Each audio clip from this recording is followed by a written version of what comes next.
The Buddhist psychology tradition in particular, and the Asian psychologies in general, and actually the ancient Christian monastic psychologies do have a strong theory and a strong practice, really, of overcoming bitterness, hatred, resentment, vengefulness, and so forth, carrying a little further from Moses' already restraining idea of an eye for an eye and a tooth for a tooth. In other words, you don't take a leg or a life for an eye, or a life for a tooth, just another tooth, which was already a step forward from the old vengeance idea of tribal attitude.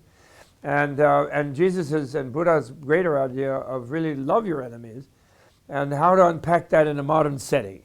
And people get nervous about it because they think if you love your enemies, it means you're going to cave to them, you're going to be a martyr, you're going to invite them to come and destroy you and just be a masochist and so forth. And that is not at all what it means.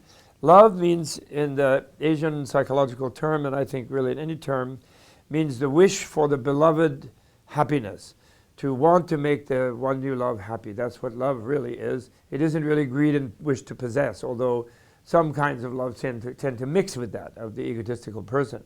The reason someone is your enemy is they think you're preventing their happiness. Somehow you have something they want, you're in their way, whatever it is.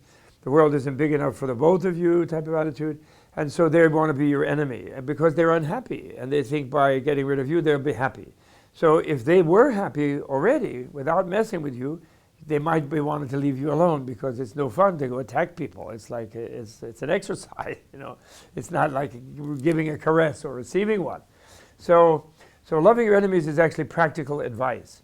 And Martin Luther King, for example, when he went back the second time to that bridge in Birmingham, John Lewis says that he was advised by his friends, come on, don't get into how we're going to love those guys, those cops who are sticking dogs and hoses and beating us and jailing us and torturing us. And then Martin Luther said, no. Martin Luther King said, no, it's too bitter a burden to bear hatred and resentment. We do love them. Of course, we oppose them and we are against them and we don't want them to behave like that, but we don't hate them. That's just a ridiculous waste of our energy. And in a way, you can say that being an enemy who has hurt you has already hurt you. If you go around nursing hatred and vindictiveness and how to get back at them, you're hurting yourself. When you oppose your enemy, and by saying your enemy, someone they think they're your enemy.